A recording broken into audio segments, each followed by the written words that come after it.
Assalamualaikum warahmatullahi wabarakatuh. Perkenalkan, nama saya Hikmawati dengan NIM F2019-01044, kelas C1 Farmasi, program studi S1 Farmasi. Saya mahasiswa dari Universitas Mandala Waluya Kendari.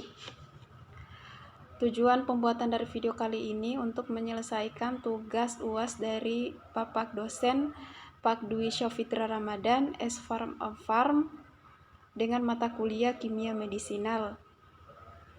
Di sini saya akan menjelaskan tentang hubungan struktur dan aktivitas obat antibiotik. Pertama-tama saya akan menjelaskan tentang definisi antibiotik.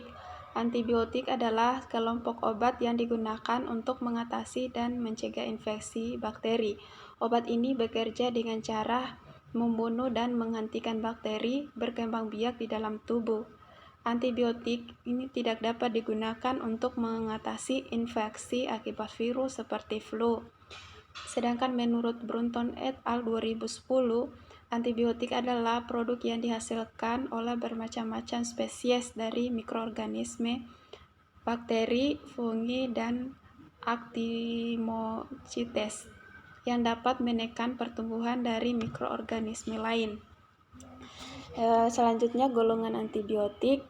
Salah satu golongan antibiotik yang pertama, antibiotik spektrum luas yang menghambat bakteri gram positif dan gram negatif yang bersifat bakteriostatik, dengan contoh obatnya kloramphenicol. Kedua, antibiotik yang menghambat sintesis protein dalam bakteri, sehingga dapat menghentikan pertumbuhan bakteri, dengan contoh kloramphenicol. Kloramphenicol atau kloramfenikol adalah obat antibiotik untuk mengatasi beragam infeksi bakteri serius, terutama saat penyakit infeksi tidak membaik dengan obat lain. Obat ini tersedia dalam bentuk tetes mata, dan tetes tablet, kapsul, sirup, serta suntik. Selanjutnya, struktur umum turunan kloramphenicol.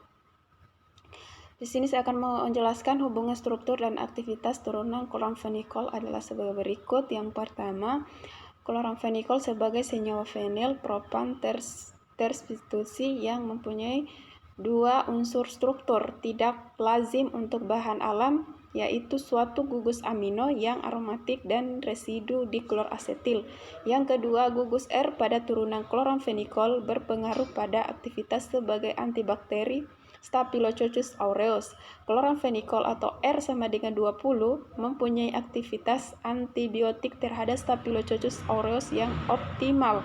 Yang ketiga, untuk mendapatkan senyawa turunan kloramphenicol baru dengan aktivitas yang optimal, harus diperhatikan agar gugus R bersifat penarik elektron kuat yang mempunyai sifat lipofilik lemah. Turunan kloramphenicol yang mempunyai gugus trifluoro lebih aktif daripada kloramphenicol terhadap E. coli. Turunan yang gugus diklorifikasinya pada C3 terdapat sebagai ester juga digunakan dalam terapi. Selanjutnya, makrolida. Makrolida adalah salah satu golongan antibiotik untuk mengobati beragam infeksi bakteri. Kelas antibiotik ini dapat melawan beragam strain bakteri, mulai dari Staphylococcus, Listeria, Clostridia, hingga Corynebacteria. Makrolida bekerja dengan menghambat sintesis protein pada bakteri. Secara spesifik, penghambatan tersebut dilakukan pada bagian bakteri yang disebut ribosom 50S. Obat ini juga memiliki macam bentuk seperti tablet, kaplet, sirup, kering, dan suntik. Terdapat 4 jenis antibiotik makrolida yang utama. Yang pertama, erythromycin, di mana erythromycin adalah antibiotik makrolida yang pertama kali ditemukan. Antibiotik ini pertama kali ditemukan untuk mengisolasi bakteri Staphylococcus aureus.